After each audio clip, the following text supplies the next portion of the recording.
Well, how's everything going over there? Merry Christmas.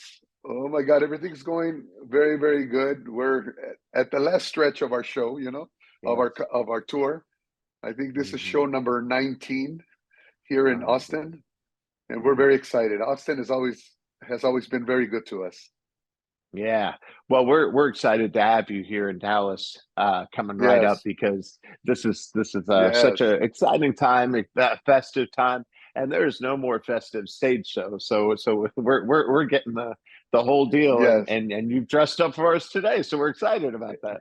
Excited. Well, like I said, it's part of this 23 city tour. Right now we're in Austin, and on the 22nd, we're so excited to be in Dallas, at the Majestic Theatre. What a gorgeous place. Last year we Mhm. had a blast right there. I mean, it was awesome with with all the people going and singing the songs with us. It was amazing. Yeah. Well, and it's over 100 years old, and there are plenty of ghosts there. Did you see any? I didn't get to see any. Thank God. Yeah. Yeah, absolutely. Well, there's so many uh there's so many great songs to choose from, and I know you have a general idea of what's going on, but what are we going to hear this year? Well, the classics, they always have to be part of this show. Yeah. From White Christmas to Silent Night to The Little Drummer Boy to Silver Bells. These are songs that have been all over the world, right? So Mhm. uh they've been translated, so we sing them in Spanish. Sometimes we'll sing like White Christmas, we sing part of it in English. But in between those, we do tributes to the great composers of Mexico, like Mhm. Juan Gabriel, Jose Alfredo Jimenez, Tomas Mendez, Cuco Sanchez. Anybody that really listens to mariachi music, they know these great composers. Mhm. Not only that, but we're also right now we're playing a song that I wrote uh, a few years ago. We finally recorded it. It came out about a couple of weeks ago. It's called La Noche Buena, and Yes. people are really, really liking the tune. I mean, they ask for it now. We see people actually singing the lyrics with us, Mhm. and it's really exciting.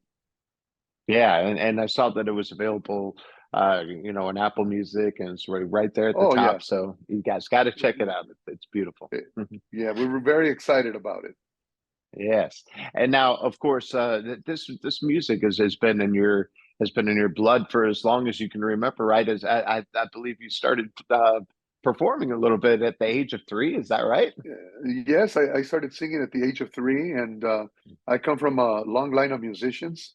Um, I thought that I was a fifth generation mariachi musician, but right now I'm finishing up a book that I'm writing, and they've been investigating all the bloodline and how far we go back as musicians. And right now they're at I think around 1762, before Wow. Mexico was even before Mexico was even called Mexico. It was still part of Spain.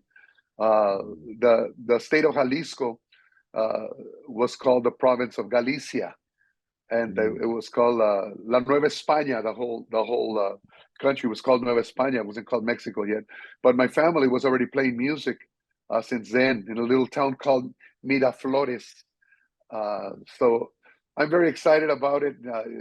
It looks like I'm a seventh generation musician, and now my daughter and my nephews, and they're all eighth generation. So bringing that to the Majestic Theater, on the 22nd, and celebrating Mhm. Navidad and celebrating Christmas with everyone, it just makes it all that much more special for us. Oh, that's right. Well, plenty of not only just the future generations, but other people's future generations are looking up on that stage and going, "Well, I want to do that." And so, what kind of advice do you give to those musicians that want to follow in your footsteps? Well, I think they have to have the discipline and the perseverance that they do if they're learning, just like they're learning if they're learning jazz or they're learning classical music. It's mariachi music also. To play it Mhm. well, you have to take your time and study it well. Except here, you have to memorize everything. You're not reading music; you memorize everything, and not only do you play your instrument, you also sing. So it's like sort of a double whammy. it's uh Yeah. it's it's pretty interesting to see. People say, "Wow, how many songs do you know?" Well, the real professional mariachis, we know between 400 and 700 songs. So it's a lot of songs that we have memorized, and it's something that we feel very, very proud of, because it's like the only musical genre that really has that, you know. Mhm. Yeah, absolutely. So maybe the better answer is all of them. We know all of the songs. Just about. Yeah. Well, you Yeah. might be familiar with my co-host Drew Pearson, one of our NFL greats. Caught the Hail Mary, and we all know the Hail Mary. Yeah, In, yeah. in other terms, but in the sports term, it's just the kind of going for it and it working out. And so, what was that moment in your life or career where you just had to go for it and it worked out for you? Oh my gosh. I think it was around 1990. Mhm. Uh, Mariachi has always been associated with parties, Mhm. tequila. you know, Yeah. I remember just praying about it and asking God, can put me in a place where people could appreciate the music that I write for my ensemble, and sometimes I write for the symphony orchestra also. Uh, Mhm. and yeah, in 1990 we started doing the Hollywood Bowl, and then we Mhm. started festivals in Las Vegas. We started mariachi festivals in Albuquerque, and we started doing these big venues. So there are so many highs. In my career, it's been 43 years with my group. Mhm. So going to North Korea, could you imagine going to North Korea, to Pyongyang? In 2002, we were there for 4 nights, and we closed every night. It was a music festival, and Mhm. they had musicians from 42 countries, and we were the ones that were closing. And that was one of the highlights. I mean, that was pretty amazing. And also, like, going to Henley, England. Olivia Mhm. Harrison, George Harrison's wife, invited us. She flew us down there just to play for her birthday, Mhm. at their Wow. castle that they had. And George was a big fan of Sol de Mexico, of my group. And he Mhm. would have us play for private concerts, so him and Tom Petty and, the Traveling Wolverines, all those guys were there just listening to us. Wow. Things like that are just pretty amazing. Yeah, that's great. I hope all that stuff is in the book, right? Yes, it is. Yeah. Yeah. Oh, good, good. Well, part of that is that mindset, and maybe it is the spirituality too, but just to not only get in what you do, but to stay in what you do and just to stay on top. Is there something that you keep in mind that keeps you on the right path? You know what? I think the love for the music and the respect for the music that I play, and not Mhm. only that, but this suit is called a traje. Yeah, It's yeah. the traje de charro, and Mhm. it's second. It's the second most important thing in Mexico after the Mexican flag. Yes. So it's very important, and we know that when we wear this, we're representing the whole, a whole culture, a whole country, and in Mexico, we're very patriotic.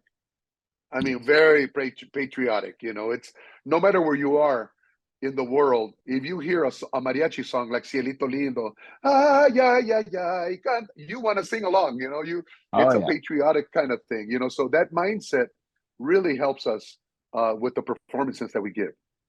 Hmm. And how do you keep that voice good? Because I mean, that's hard to do. There's a lot of people, they only get a few good years of a voice like that.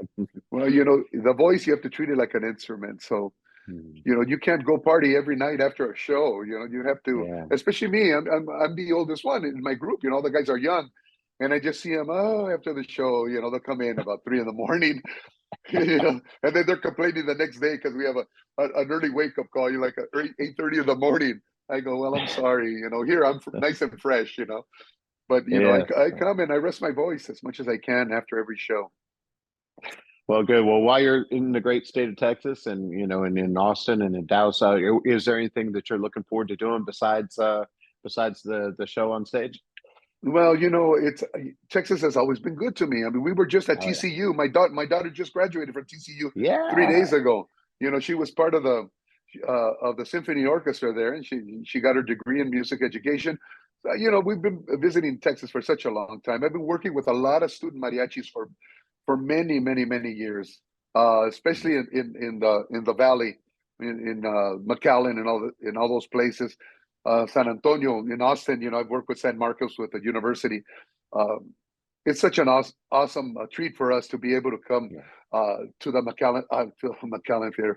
Here I am, to the Majestic Theater in Yeah. Dallas, and perform.